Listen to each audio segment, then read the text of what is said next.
Sometimes you labor and labor and you make something crooked, and you gotta smile at the end of the day, because that's how it comes out.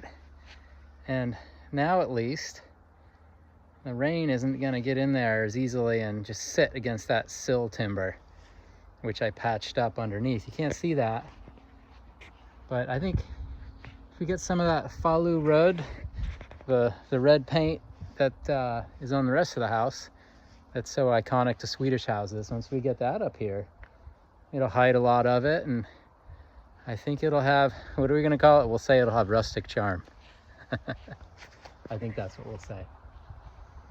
But it feels nice to get that last board up, and paint will be next, and then we'll just have the other side. But I think, wave to the neighbors. I think before we do that, we're gonna look at maybe making a better timber drying station. So right now, I got some leftover spruce out here. Let's head on out. Nowhere good to put that ladder at the moment, but that's where it is. So we get some leftover spruce. I'm thinking I can turn that into some boards with the chainsaw real quick. And I might even just rive them. Maybe I'll use wedges. I think I'll try wedges first and make some big thick boards. And we could at least make a floor onto which, and maybe even some posts out of that timber. And then when we have floor and posts, we can start to build a little bit of a frame and then eventually get a roof over it. But in the meantime, maybe even just make a frame that we can put this big ugly gray tarp over. I got wood under there, and it's just to keep it out of the rain because the shed is so full. We don't have room to store lumber. So I'm thinking we start real basic, but we'll just start with making some kind of something to get out the wood off the ground. Right now I'm using firewood, sacrificial pieces to keep the logs off the ground. Once we get that taken care of, we'll put that somewhere back here, and I might even drop a couple more of these little spruces that are 1, 2, maybe the third. Maybe I leave the third for now, but maybe drop at least 2 more. I should get plenty of wood to build this wood station where we can keep our wood in. And I'm actually really looking forward to having some green wood, because I want to use the fro to make shakes. I think that would be super fun. I'm looking forward to it. Now, the handle I got is not as long as the one that came with the fro, the ground force one that kept popping loose. They told me it was user error, but man, tell you what, I got this one. Yeah, it's got a big, ugly end sticking out right now. I wanted to leave extra so I could thin it down some more when I had more time, patience to keep going with it. But it's tight. I've banged on the top. It'll come loose if you really work it, but it stays much tighter than the previous handle. So I'll be using this to make some shingles. That's the idea. And also maybe some finer splits. But I'm going to use wedges. I'll use wooden wedges. I'll use a metal wedge that I got. I'll use my splitting axe. I got another Snow and Neely axe that I'll use. So I got lots of steel, and I got a few wedges, but I'll make some extra, different sizes, different slopes to get them in there and just crack some of that wood open. I think that would be a blast. So we'll just make some nice long pieces of wood. I got to draw it out. That's something I don't always do, but I'm going to draw this one out so I have an idea. Okay, what size do we want this thing? I have long pieces of timber. Sometimes I buy lumber that's 4.5 meters, but man, these boards here, these are wild. These boards are, some of them I think are around 6 meters long, like, you know, close to like 20 feet plus, 20 foot plus boards that you don't find at the regular lumber yard. I know you could order them. I'm actually not planning to replace a whole bunch of these. Some of them are cupped, but I was thinking if I cut some wider battens, I could fill some of these gaps, because this is not rotten. This wood's still got life in it. Most of it does. So I'm going to cut some wider battens, and that's something I can also do with the trees I got. So I want to start by making a wood shed, or the beginnings of a wood storage area.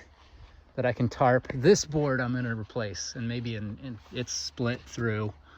This one's, and it's cupped pretty severely, most of its length. So that one needs to be fixed up, replaced. And there's a couple there between the windows. You can see they clearly need to be replaced. So I'll do those. They're not real big. But what I'm gonna be focusing on more than those, it's down here behind this metal flashing. We got some rot there. That flashing ended up on the outside of those boards. Maybe should have been on the inside, but no matter. We're gonna take it off and we'll assess the damage, and then we'll go ahead and scarf in and nail in new pieces of wood where the rotten wood was. And this time I think I might cut more rectangular sections out. I didn't do that on this side, and I tried to custom fit some more pieces, but didn't make enough rectangular sections, and that was just, it was a real bear. It took a long time. So I'm gonna try to be a little more efficient this time. I don't know if I want to use the chainsaw in there too much to cut that out. I know that's how people do it, but we also have so many nails in there. I'm gonna wreck the chains. So I'm gonna have to think about that. Is the time saved worth a few chains? Maybe it is. Maybe it is if I could, you know, use some of the cheapo ones to get the cuts in. But I'm gonna take a look at it. The first step will be pulling it apart. And before I do that, I'm gonna shift gears a little bit. We're gonna go back to making the wood storage area.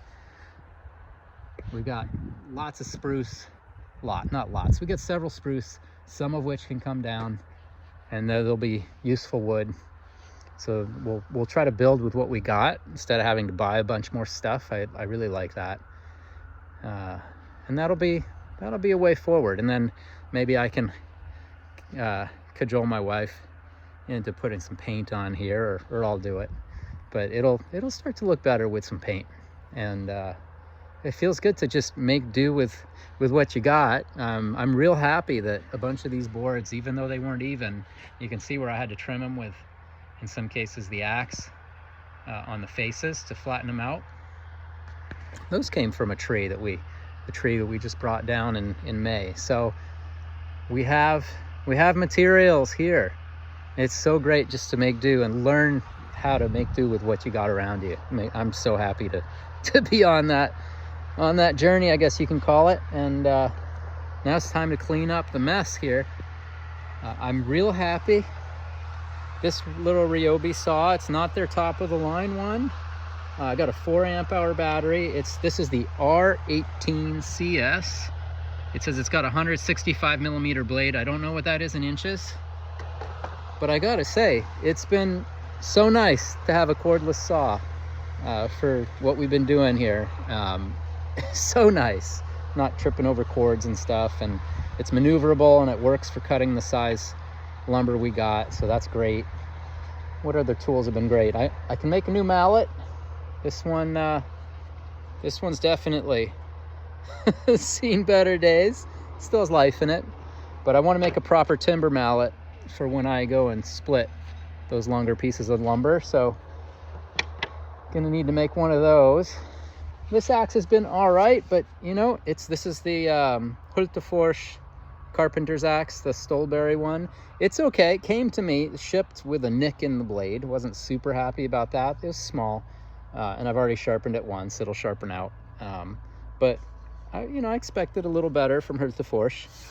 They did offer me a discount on their online store for the defect, but I'm not going to send it back, and I don't really feel like spending more money because they sent me something that wasn't quite right. Isn't it funny how thick these handles are? I'm gonna have to work on that. It's a little thicker than I want for a carpenter's axe, but it's okay. I do find I really like my little, this one's been pretty good. This little Grundfos forest axe is so nice for making tool handles and stuff. Ooh, it's in the, I like it. It's got a nice sharp curved blade. The handle isn't super thick. It's got a good feel in the hand. It's nicely balanced and it carves nicely. And as long as I give it a little stropping and sharpening now and again, it works great. So I'm happy with that. And then this chisel's been good. So it's a little Hultafors chisel. I wish I had a wider one. This one's 20 millimeters, just under an inch. I like how they have that rubber spot at the end to hit it with a hammer. So that's nice, actually. It doesn't slip as much, and I don't whack my fingers as much. And I use this quite a bit too. It's just, again, a not fancy little Ryobi multi-tool, but it works great. Which one is this? This is the R18 MT3. That's been okay. It's worked out. So those are the tools that have been helping me out.